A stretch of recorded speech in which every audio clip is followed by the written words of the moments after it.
All right, and welcome to episode 5 of Voices for Excellence. I am your host, Dr. Michael Connor, CEO and founder of the Agile Evolutionary Group.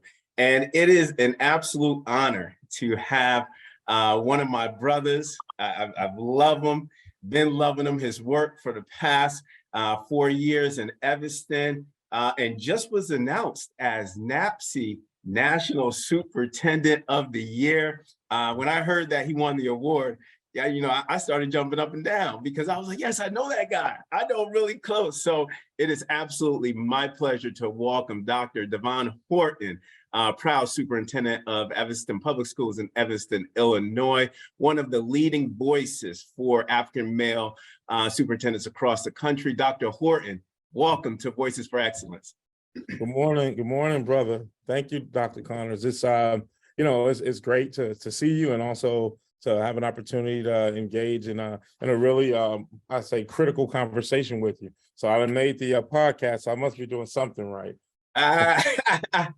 Well, I can tell you this: you almost didn't make the podcast because I'm going to tell our attendees today, right? So yes, Dr. Horton and we're going to be at NAPSE, right? Dr. Horton is going to be the recipient of the 2022 NAPSE National Superintendent of the Year Award.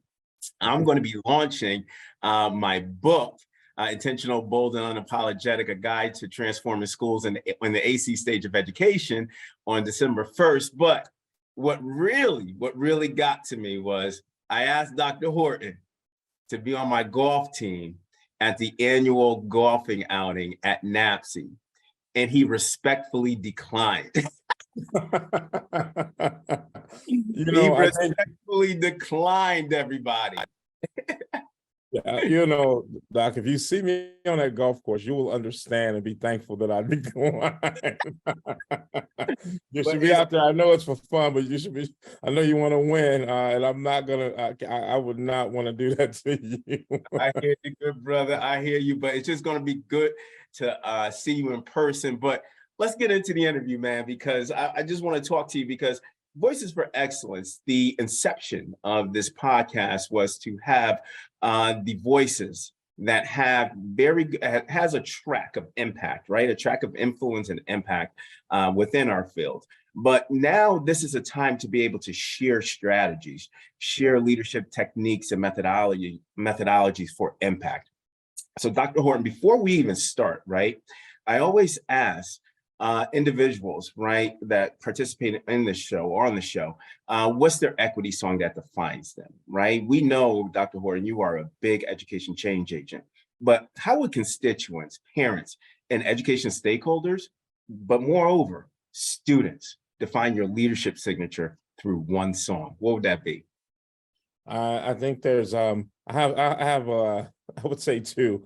One for myself. I'm a hip hop head and enjoy even music that's fairly new right now.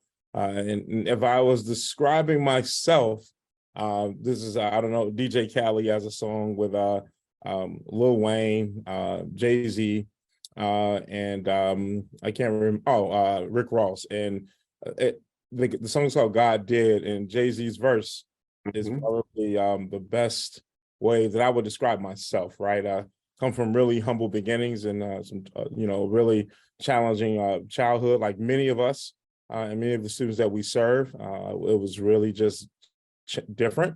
And knowing what I know now, knowing that those systems were set up intentionally, is not something that our parents did or even our grandparents. This was intentional redlining, intentional marginalization of families. And so that would be my song. But I would say if parents in the community I currently serve were describing an equity song for me, I would say maybe Eric Clapton, Change the World, right? Because it's so critical that, even prior to the pandemic, that we stop doing business the same and we work to bring about the changes that will even the playing field for all of our students, but most importantly for our families, right? That's the equity song that I would say will probably be selected for parents and community if they were speaking about our equity journey and my equity work. Absolutely. Dr. Horton, I mean, when you talk about intentional redlining, right, what we see, I mean, we're seeing students segmented by zip codes. And then, we see the disparities of achievement, disparities of opportunities and access, right? Intentional marginalization. I call it Yes. the new disguised or the facade of separate but equal. And Right. then you said change the world. I got a tattoo on my on my arm that says change the world, because we really do have to stop what we're doing from the Jeffersonian model, even strong elements that still, is undergirded in the systems of the industrial model. So we have to stop what we're doing. Go ahead. I know you want to say something, Dr. Fred. No, I was saying like that's a legitimate the Jeffersonian model is what unfortunately we're still living in that. And it's surprising that we haven't had a collective approach, right? From us as leaders and as educators to really take a stand and position and say, that's enough. Now we have pockets of it. We have some people that are doing some really great work and some systems that are doing some really great work, but it's going to take a collective approach to really disrupt that. Absolutely. I mean, the whole thing around collective impact, right? I mean, when we see these pockets now, we know what the national strategy is. How do we scale those pockets of excellence, Yes. even into the communities of resistance? But again, I want to congratulate you personally as a friend, and as a colleague in this work for winning such a prestigious award, the 2022 NAPSE National Superintendent of the Year. A mentor and a fraternity brother of mine, Dr. Greg Spencer, right? He always state that people see the resume. They see your curriculum vitae. They see, Dr. Horton, leading voice as an African-American superintendent across this country, NAPSE superintendent there. They see the resume, but your equity stance, I should make it a little stronger. Your justice leadership signature stance, right, has elicited, Devon, some attacks that are just absolutely egregious on you. I know him personally because we know, okay? But now as a Black educator, Black male educator, superintendent, how do you keep going despite the known obstacles that you faced and will continue to face because of the work you're doing? So there's so much to be said about that, right? I've always been in the field going into this work, knowing that this system needed to be disrupted. I've had really good mentorship coming up through the ranks through a gentleman. I cannot be honest and say I didn't appreciate it at the time, but I understand. A guy by the name of Arthur Covey, he's been a superintendent over 20 years. He's in East St. Louis. And he said something to me that was so critical. And it sounds simple, but it really makes sense. And I've seen so many people flounder by not doing this. He said, Devon, always make decisions with your core values, whatever your core values are. Make sure my core values is equity and action.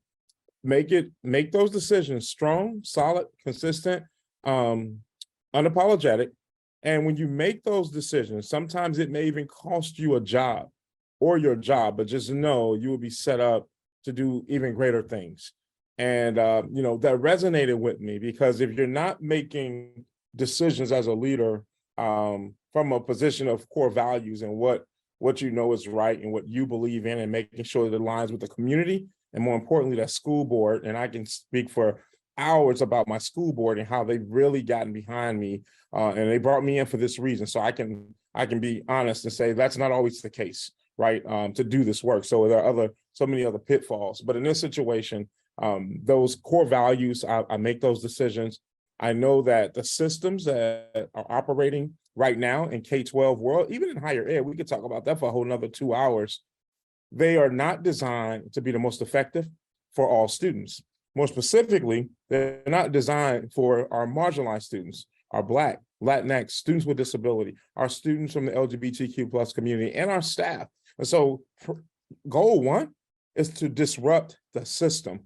We can spend hours upon hours fighting the Monday morning quarterbacks, right? You know how that goes. I can spend so much time and energy getting into these one-offs with these individuals that have whatever to say or these perspectives. Well, I've learned I take those things that are not productive and not helping us to elevate the work. Now listen to the other side, because there's some critical aspects to come from that. But I put it at my feet, and my team, we elevate up. We can't give it the energy and the time, because that's the goal, is to slow us down in our work, to disrupt our efforts, and to make us, I guess, to be intimidated in some instances for some of the things that they've done to my district and to myself. But we can't stop. Our future, our children, I have children. The children is not mine, but is based off, they're dependent on us to create a better educational system for them. So disrupt the system, build a new one, and then put those pieces in place unapologetically with the resources, and make it more than just Dr. Horton or Devon. Make it systemic, where it's in policy, right? And we could talk about that. I'm sure there's going to probably be some questions about that. How do we make these things stick? Absolutely. But I want to follow up, because you made a point that some people cannot do this, right? And what you faced in Evanston, you are the right person for that job. Facing multiple blackface incidents, facing mail delivered to your house, personal attacks to you, where you had, I'm just reviewing my notes, you actually had to have police escort. Yes. So, yes. So, I can say this, Dr. Horton, thank you, right? Because what you said was elevate up through all of those egregious attacks, through all of the insidious inconvenience that you have dealt with, because all you're trying to do is create an equitable environment, equitable learning environment for students by disrupting the systems intentionally. Can you hear me? As you're doing that, right? Using a data diagnostic lens to be able to disrupt intentionally and be bold and unapologetic. Okay, but yeah, you had said, Dr. Horton, disrupting the system, right? And one of the things, I was in referencing back to my book, right? It's Daniel Kahneman's work, right? And he talks about system 1 and system 2, where we spend 95% of our time in system 1 thinking, right? Immediate action, bottlenecks, we kind of stay stalemate. We only spend 5% of high level thinking for system 2. Now we have to be able to change the percentage where now we have to do a high level of system 2 thinking, which is around the work that you're doing. But moving into this next question, because you have done this work, right? And it's evident, with the disruptive systems and structures that's around for equity. Really now, there's through your strategic operating plan, we're actually seeing equity threads both vertically and horizontally. But we keep hearing this phrase across the country, right? And I don't want this to become rhetoric. We hear the phrase of closing access and achievement gaps constantly. Access gap, access, opportunity, achievement. All right. But that brings about 1,000 different definitions around that. So it is becoming rhetoric. So, but you have done this work. What does this mean, right, Dr. Horton? What does closing the access and achievement gap mean? And how does it look like in your daily work? Yeah. So I would say what's really critical is that, every school, district, organization have these strategic plans. We oftentimes have the strategic plans, and these are long-term, these are stagnant documents that say, here's what we would like to accomplish within this time frame. Well, in my experience and what we're doing here in Evanston, we've looked at, yes, we have a strategic plan, but we built something called basically a district improvement plan, and it's the Miracles Framework. And this Miracles Framework is really aligned to say, all right, we're going to have some really detailed plans around motion towards equity. And under motion towards equity, we have parent involvement work that we're doing. An example is leveraging work with Dr. Karen Mapp. We all know if we're talking about equity, you must connect with families, right? Families has to be at the center. That engagement is critical. We're speaking about being sure that anyone that comes into our district understands what they're signing up for, right? Working with our board, they had a policy before I came where anyone who comes in the district must go through beyond diversity training. Well, now we're taking that policy to another level, and we're enhancing it by saying we built these 4 equity competencies, and every staff member, from our custodians all the way through to myself, must participate and complete at least 1 equity competency per year. And that is critical, right? This is the, let's prepare you, right? Let's get you to understand one or two things. A, you understand that we're going to help to develop and cultivate you to begin to think about this equity work. And we're looking for you to lock in and get on board. Or the second is that you will realize this is not a temporary thing. This is our lifestyle. This is our expectation. And some of our educators and staff may leave, or better yet, may not come into the district because they know this is what we stand for. The improved instructional core. We have to be intentional about this work, right? If you say any school district, you walk into a school district and you ask, what are those non-negotiables that you're going to be able to expect? Whether you're teaching in the most challenging schools or your most successful schools, what are those non-negotiables around instructional core? So we built these instructional systems. Like when I was in Louisville, Kentucky, I had an amazing team there. We were able to build these instructional systems, and now we're leveraging these throughout my district here in Evanston. And it has become the core for how we operate. And I'm going to work backwards, how we elevate our PLCs, how we elevate our school improvement teams, how we elevate our committees with our union partnerships from the workforce labor management collaborative work, right?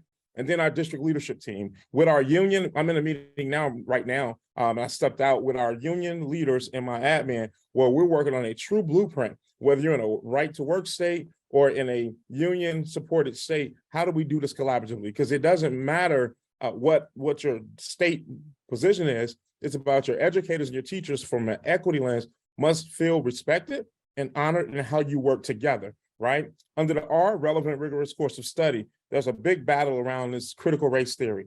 We know that no one's teaching critical race theory in our K-12 schools, right? But we are teaching a different CRT, culture responsive teaching, right? How are we doing that? We have trainings that's laid out in the culture responsive teaching. We have all-inclusive history curriculum that has been launched in Illinois. We've been fortunate that the state has gotten behind. Attract and retain. I could talk for hours about our teacher residencies. We have 3 different models now. We have our principal pipeline that we have for minority educators, in our teacher residencies, Create 65, and then our partnership with Bloomberg. We're looking for individuals to be anti-racist educators, whether you're Black, white, Latinx, Asian, whatever. We're training you in partnership with the university. Commitment to accountability. Doc was really crazy sometimes. And I went through it here. We're a public institution, not private, so our data should be public, and it should be segregated and shared. What's happening overall, collectively, Evanston looks really great, but Dr. Reardon's report from 2017 highlighted that Evanston, we have one of the largest achievement gaps between Black and white students in the entire country. So that data has to be present. When we talk about our commitment to accountability, right? Then we have learning environments that support student success.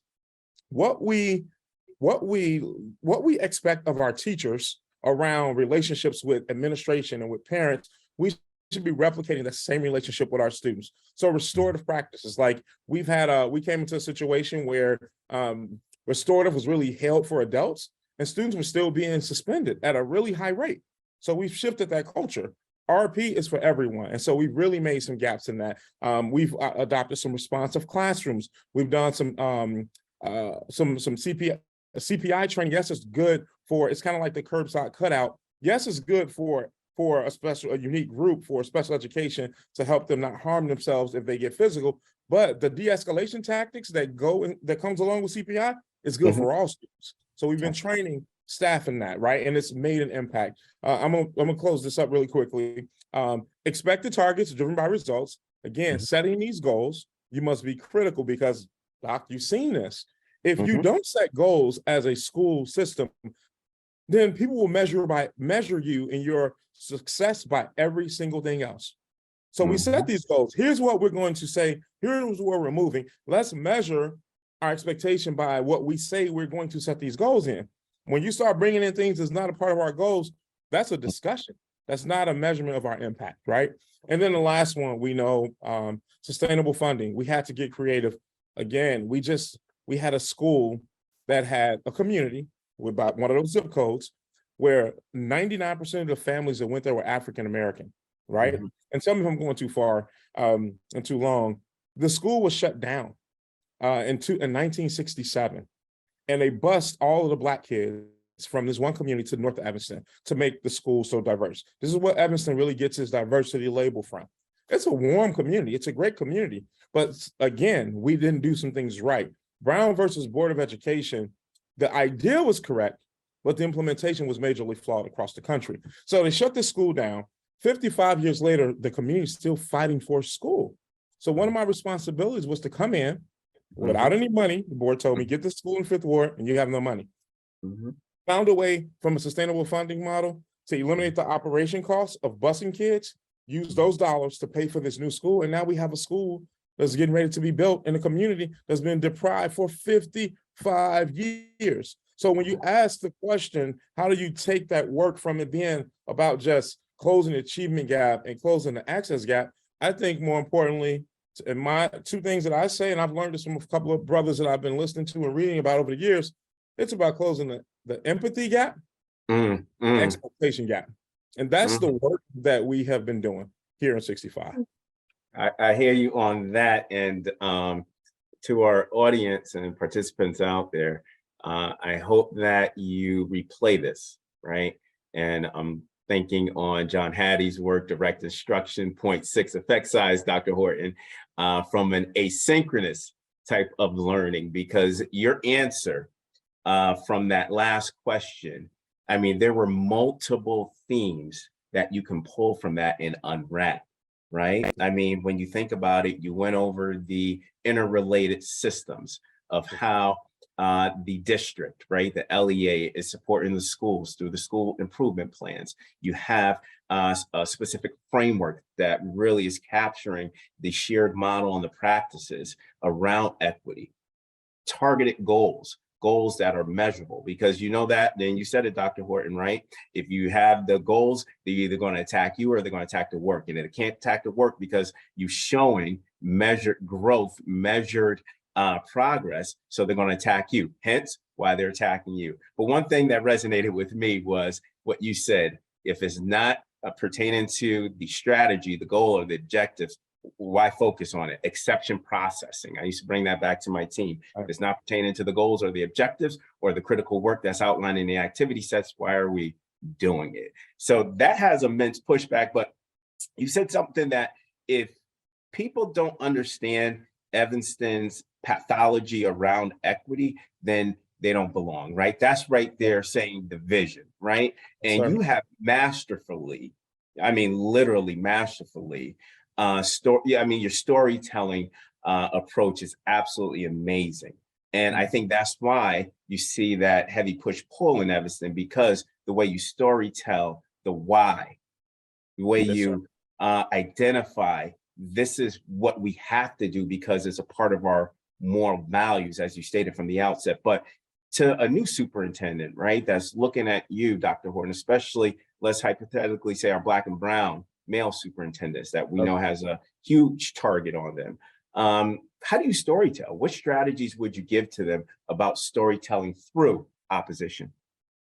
Yeah, I think it's, I think what we oftentimes, there's a lot of power in like our single stories, right? As professionals, we all have these very unique journeys. And I think what's critical for a new superintendent is for, as veterans like ourselves, I can't believe I'm a veteran in the superintendent game, but I feel like I am now. I made this talk. You're a vet.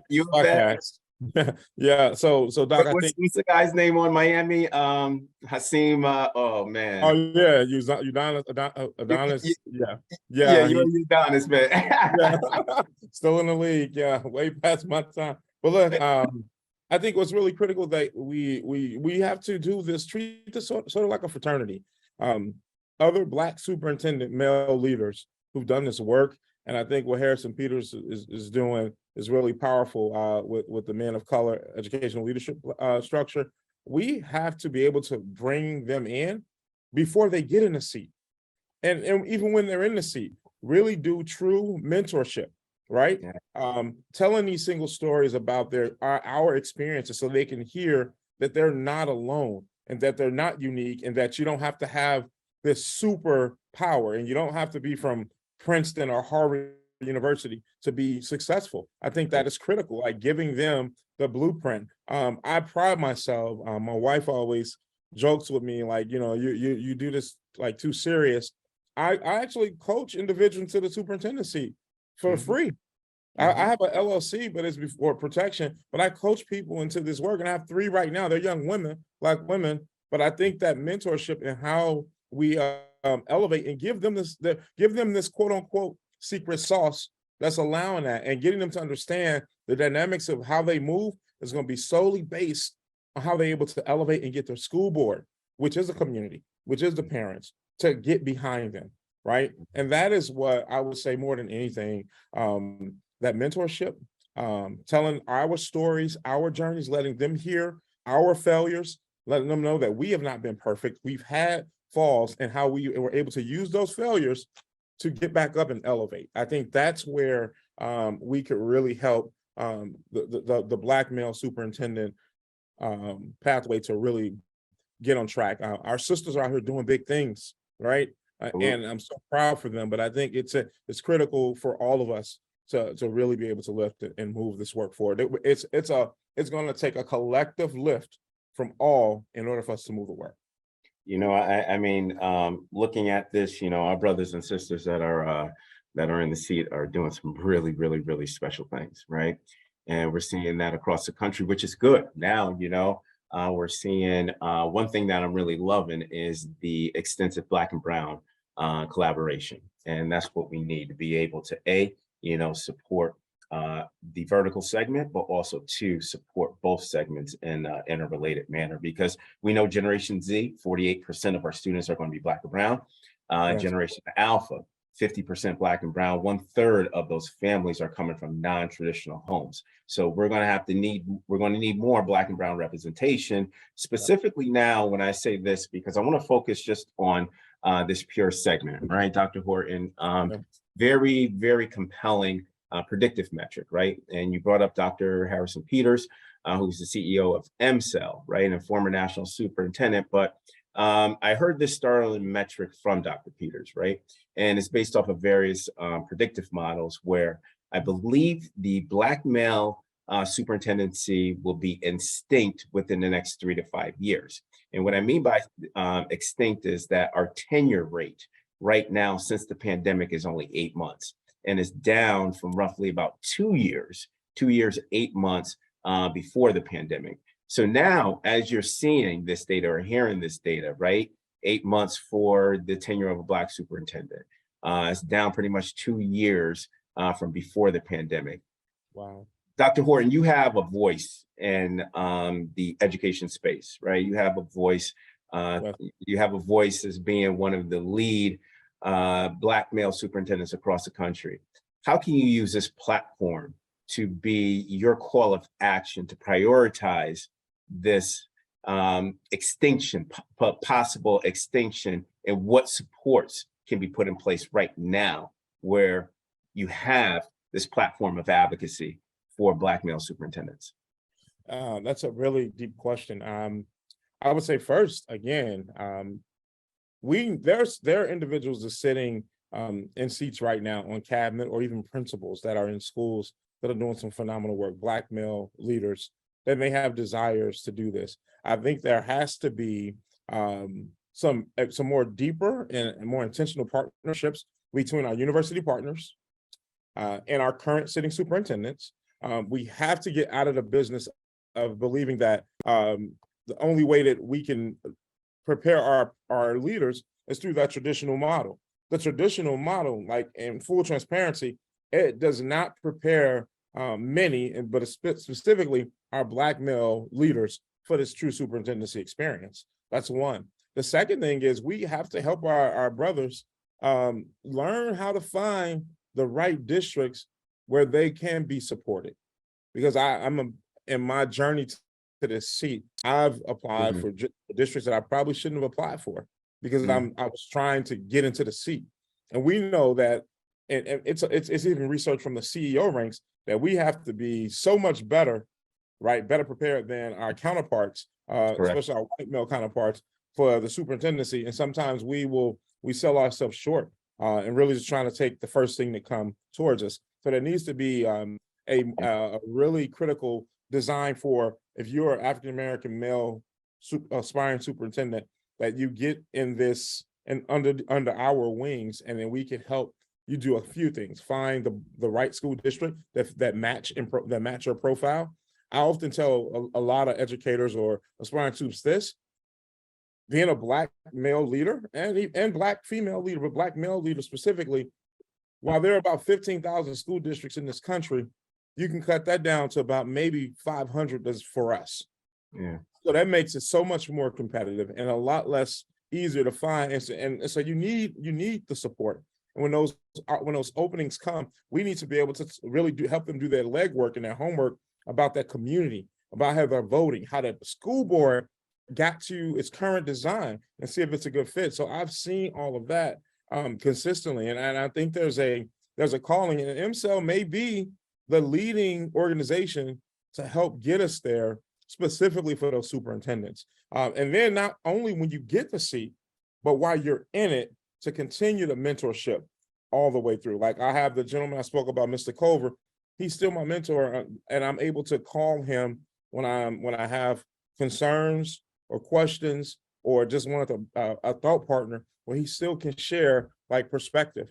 I wish I had more, right? I have I'm forming some relationships and partnerships with other strong brothers out here, like Mark Bedell, who's now in Maryland, and LaBelle Brown. I'm in this AASA class with him. Like I'm forming some of these bonds, but I think it's so rare and so small that not everyone has access to that. And now you, right? I think the role you play, and we know how powerful you were in that superintendency, right? So we don't want that to not be lifted. So we got to find ways. So how do we elevate and get access to you, right? In a way so that the Black males can really hear the truth, right? And learn those stories, and so they can elevate their own. Now, Dr. Horton, I tell you, one thing, I love about you is that, and I hope that the audience that are participating reach out to Dr. Horton, right? And what I mean by reach out, ask questions, lean on him, because, he has a great mentoring group that he's doing right now in Illinois, branching that out and mentoring other African-American male superintendents across the country. The work of Dr. Peters, you can reach out to him. Mark Riddell. These are individuals, LaBelle Brown, Baron Davis, Marlon, that's in Middletown, Ohio. These are individuals that, are people that you could reach out to, right? That will be able to guide and give you the ropes. Me, yes. Thank you for that compliment, Dr. Horton. Reach out to me, because if we're hearing that this is going to be a true quandary that we have to be able to address. And if you look at the real statistics, 16,000 districts, really roughly only 500 districts for African Americans, because where we wind up in either large cities or wind up being a quota for a small district, so they could say, check, we hired our African American superintendent. So now is how we strengthen the pipeline. We talked about that. But my last question to you, Dr. Horton, before I actually see you in Washington, right? What 3 words do you want today's audience to leave with regarding excellence and an equity-driven change management strategy, right? What 3 words should leaders always adhere to on this very difficult, this arduous journey of creating opportunities for all? Only 3 words. Passion, powerful practices, and persistence. Those are not just my words. I've learned those from some readings that I've been doing. But to be honest, you must have the passion for the work. Let's not do this because someone told you you'll be a great superintendent with an equity focus. Do it because this is your passion, right? That's with anything. Develop those powerful practices. Spend your time in the lab, on cabinet, in central office, cultivating. Stay a learner of the game so that you can have research-based practices that are critical and also give you the flexibility and the favor when you want to be a little creative. You can do it and be innovative, and people will trust your decision and will buy in. And then the last one, be persistent. If you're not persistent in this work, never take no for an answer. Find a different door. If one is closed and locked, find a different one. I'll tell you, this is the most challenging work that I've done, but I would also say it is the most rewarding by far, because you can see it from a systems lens, the impact holistically across this whole community in our region. And so I'm excited and thankful to just be blessed and that the board brought me in, right, to lead with those two things. Yeah, no, Dr. Horton, I tell you, you're doing some great things, but I love it. Passion, power practices, and persistence, right? And you said to keep knocking. And I'm gonna try to keep knocking because I want you to play on my golf team. So I'm passionate about you playing on my golf team down in Dapsy, right? The powerful practices, we can talk about the powerful practices, but I'm gonna be persistent until you say yes, brother. But I'm joking with you. Man, Dr. Horton, thank you very much for being my guest today. This was a real talk, right? And I hope that a lot of people go back, replay this 2 to 3 times, because there's a lot of different, whether it be systems or themes. You talked about the instructional core. You talked about, really developing interrelated systems with regards to equity. So there was a lot of information in that, but I appreciate you. Congratulations again. And I look forward to seeing you in a couple of weeks. Thank you. I'm looking forward to partnering with you. I did not get a chance to join the webinar, but it is live. I can go back and view it, right? Yes. I got to make sure I check that out. Okay. All right. All right. Well, thank you for supporting me, Dr. Horton. Everybody, thank you for tuning in. Onward and upward. Have a good day.